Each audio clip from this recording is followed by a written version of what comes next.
Hello friends, welcome to Raja's online English class, and this is the 11th episode about tense, and in this episode I am going to discuss about future perfect tense. So what is future perfect tense? Future perfect tense is used in two situations. One is when the action of a verb will happen by a certain time in future. Then the form of the verb is called future perfect tense. That is, যখন কোন একটা কাজ ভবিষ্যতের কোন একটা নির্দিষ্ট সময়ের মধ্যে শেষ হয়ে যাবে এরকম বোঝাবে, নির্ধারিত সময়ের মধ্যে শেষ হয়ে যাবে এরকম বোঝাবে, তখন সেটা ফিউচার পারফেক্ট টেন্স। যেমন আমি সন্ধ্যা 7টার মধ্যে সেখানে পৌঁছে যাব, তার মানে আমার একটা নির্ধারিত সময় করে দিলাম যে সন্ধ্যা 7টা এবং এই টাইমের মধ্যে আমি সেখানে পৌঁছে যাব। যেমন আমি কাল সকাল 8টার মধ্যে কোচবিহারে পৌঁছাবো, তার মানে ওই টাইমটার মধ্যে, নির্ধারিত টাইমের মধ্যে আমি কাজটা কমপ্লিট করব। অর্থাৎ যখন ভবিষ্যতে কোনো নির্ধারিত সময়ের মধ্যে বা নির্দিষ্ট সময়ের মধ্যে কাজটা সম্পূর্ণ হবে তখন সেটা future perfect tense. And the another situation is, আরেকটা ক্ষেত্রে ফিউচার পারফেক্ট টেন্স ব্যবহার হয়, that is when two action will happen in future and it may be necessary to express what action will happen earlier than the other, and in that case future perfect tense is used to indicate the earlier action and present indefinite tense is used to indicate the latter action.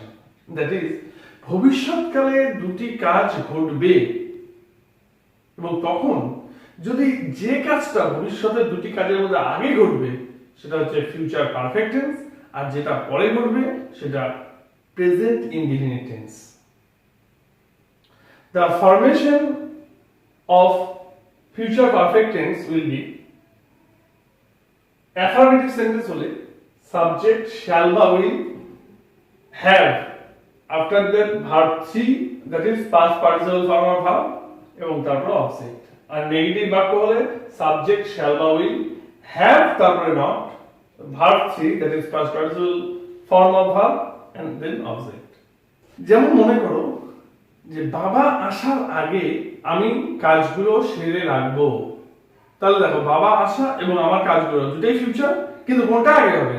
আমার কাজগুলো সেরে রাখা, অতএব এটা future perfect tense, কিন্তু বাবা আসাটা present indefinite টেন্সে করতে হবে। যেমন ট্রেনটি স্টেশনে পৌঁছানোর আগে আমরা পৌঁছে যাব। এবার দেখো ট্রেনটি স্টেশনে আসার আগে আমরা পৌঁছে যাব, দুটো কাজই কিন্তু ফিউচারে আছে, কিন্তু কোনটা আমরা করব?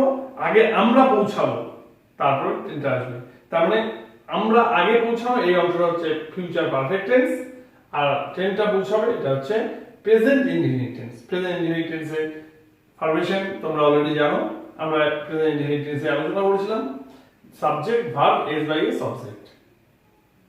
So now let's explain this tense with some example.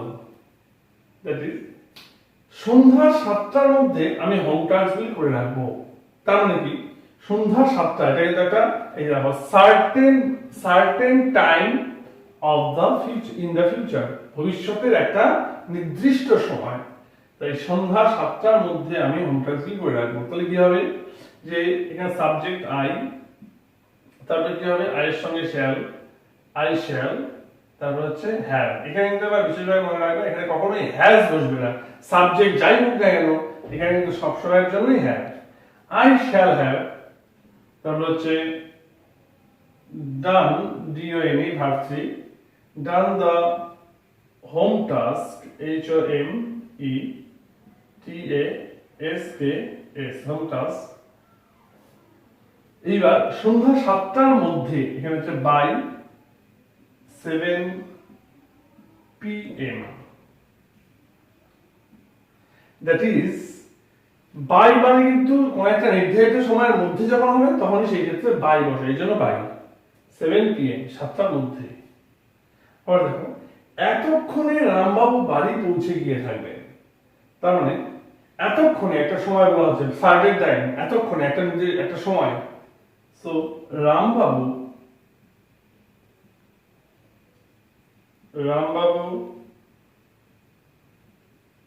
Will, এই যে দেখো এখানেও হ্যাভ হলো, will have reached, REACHED, reached home by this time. এই যে বাই দিস টাইম মানে কি, এতক্ষণে, বাই দিস টাইম মানে এতক্ষণে পৌঁছে গিয়ে থাকবে। নেক্সট, বাবা আসার আগে আমি কাজটি সেরে রাখবো। তার মানে বাবা আসাও হয়নি, কাজটি সেরে রাখাও হয়নি, দুটি কাজ, যেটা আমি এখানে 2 নম্বরে বললাম। Suppose 2 actions will happen in future and sometimes it may be necessary to express which action will happen earlier than the other. তার মানে এখানে এই কাজটা হচ্ছে আমি সেরে রাখবো, এটা আগে হয়েছে, অতএব এটা হচ্ছে ফিউচার পারফেক্ট টেন্স। আর বাবা আসার কাজটা কিন্তু তারপরে হয়েছে, অতএব এটা present indefinite tense. So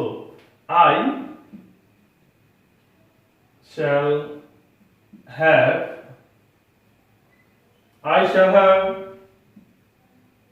done the work before father comes, third person singular number হলো এস বাই এস হয়ে গেল। তিনি কলকাতা যাওয়ার পূর্বে আমার সঙ্গে দেখা করবেন। তাহলে কোন কাজটা আগে হচ্ছে, আগে কিন্তু আমার সঙ্গে দেখা, এটা হচ্ছে ফিউচার পারফেক্ট, তিনি কলকাতা যাওয়াটা তারপরে হচ্ছে, অতএব এটা হচ্ছে প্রেজেন্ট ইনডিফিনিট। তাহলে হি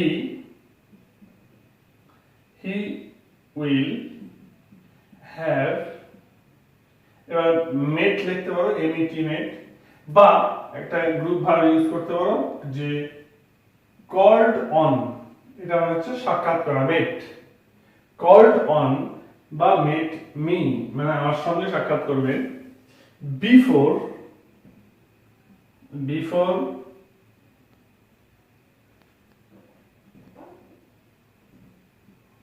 হি, এবার রওনা হওয়া বা রওনা হওয়া ইংরেজি লিভস, LEAVES, লিভস ফর বা সেট আউট ফর, এবার সেটের সঙ্গে একটা এস বসবে, সেটস আউট ফর কলকাতা। এবার এখানে মনে রাখতে হবে বিফোর হি লিভস ফর বা set out for, leaves for মানে রওনা হওয়া, সেট আউট মানে কিন্তু যাত্রা শুরু করা বা রওনা হওয়া, তারপরে ফর বসাতে হয়। সেট আউট ফর ক্যালকাটার আগে, ক্যালকাটা যাওয়ার পূর্বে। ভোর হওয়ার আগে তোমরা আগ্রায় পৌঁছে যাবে, তাহলে আগে আগ্রায় পৌঁছাবে, পরে ভোর হবে। So you will have gone বা রিচড লিখতে পারো, গান বা reached, REACHED, reach, Agra, AGRA, before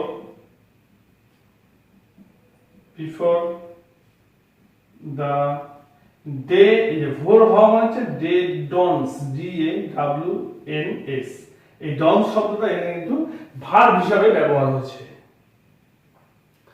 একই রকম ভাবে সিমিলারলি তোমরা নিজেরা কিছু উদাহরণ একই রকম ভাবে ইমাজিন করবে and then translate them, and then future indefinite tense, your idea about future indefinite tense will be clear, I think. So that's all for future perfect tense.